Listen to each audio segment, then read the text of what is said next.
Penyelidik mendapatkan dokumen asli ijazah sarjana kehutanan nomor 1120 atas nama Joko Widodo dengan NIM 1681 KT Fakultas Kehutanan UGM pada tanggal 5 November 1985 yang telah diuji secara laboratoris. Berikut sampel pembanding dari 3 rekan pada masa menempuh perkuliahan di Fakultas Kehutanan UGM meliputi. Sesuai dugaan saya, Pak Jokowi itu banyak yang mendukung. Banyak pejabat-pejabat yang mendukung. Sedangkan Suryo, siapa yang mau dukung Suryo? Gak ada. Gak ada hasil itu mendukung Pak Suryo. Gak ada. Karena apa? Karena Roy Suryo itu tidak punya uang, tidak punya jabatan. Itulah Roy Suryo, makanya gak ada yang mendukung. Kalau Jokowi, kalau kasus Jokowi ini terbongkar dan dinyatakan bahwa ijazah Pak Jokowi ini dinyatakan palsu, wah merambat-merambat kemana-mana. Saya yakin 100% kalah itu Pak Suryo, walaupun bagaimanapun tetap kalah. Aku yakin itu. Apabila ada yang mengatakan bahwa Roy Suryo itu masuk bui, iya jelas.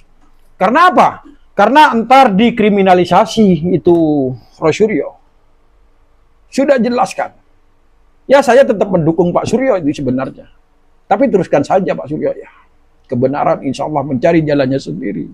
Mari kita simak perkataan Roy Suryo sebelum-sebelumnya, sebelum Bareskrim ini mengatakan bahwa Jokowi, ijazah Pak Jokowi ini asli. Kita simak pembicaraan perkataan suara Roy Suryo ini. Ini sudah diduga loh.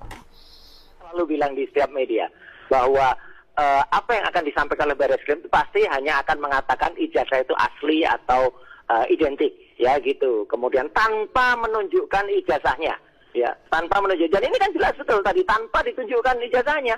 Jadi mana barangnya, gitu loh. Seakan bahwa ada dugaan ijazah Pak Jokowi itu tidak akan dikeluarkan. Dan sudah terbukti Bareskrim telah menyatakan bahwa ijazah Pak Jokowi itu asli. Ya walaupun tidak dikeluarkan itu ijazahnya, ini kan sepihak. Seharusnya yang lebih objektif adalah pada kedua kubu harus sama-sama meriksa itu ijazah Pak Jokowi secara ilmiah. Jadi Roy Suryo ingin mencapai kemenangan dari kasus ijazah Pak Jokowi ini dikit, sangat dikit. Bisa jadi cuma 5%. Tapi kalau Pak Jokowi sisanya 95% lah. Bukan 100% sih. 95%. Entar kalau Pak Jokowi itu dipaksakan ijazahnya itu palsu. Entar merambat kemana-mana. Saya yakin itu. Entar ada kasus ini dibuka. Kasus itu dibuka. Jadi kalau seumpamanya dipaksakan ijazah Pak Jokowi itu dipalsukan. Entar pejabat-pejabat itu ketar-ketir.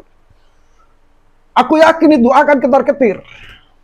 Jadi demi kebaikan bangsa ya, demi kebaikan bangsa katanya. Ini kasusnya Pak Jokowi ini harus dilindungi. Supaya apa? Lebih baik mengorbankan satu orang yang namanya Roy Suryo dan kawan-kawan daripada negara ini kocar-kacir. Itu menurut saya. Ya saya tetap mendukung.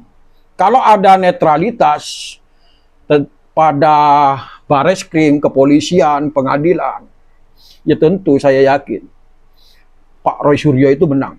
Meskipun tidak 100%, 80% lah. Aku yakin Roy Suryo itu akan menang di pengadilan nanti. Dan mengenai ijazah Pak Jokowi, dugaan saya tidak akan keluar. Walau di pengadilan nanti. Di Bareskrim aja tidak dikeluarkan kok.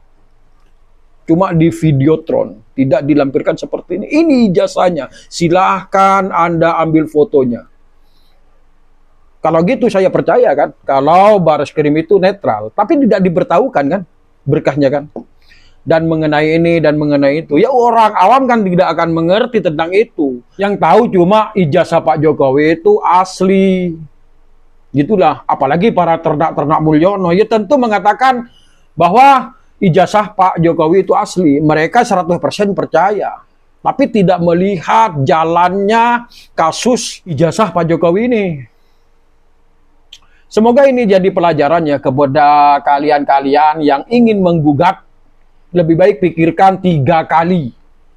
Karena apa? Karena sudah ada yang dihukum karena ijazah Pak Jokowi ini.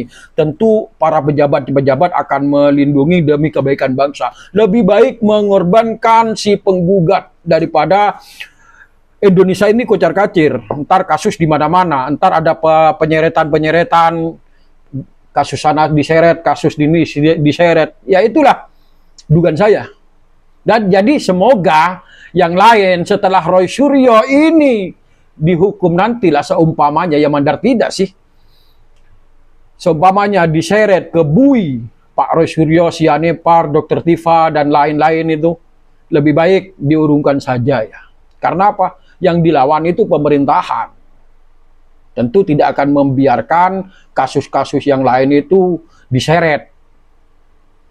Ya begitulah menurut saya. Semoga Indonesia ini bisa berbenah diri. Tidak seperti kacau ya, menurutku kacau lah sebenarnya ini. Wassalamualaikum warahmatullahi wabarakatuh.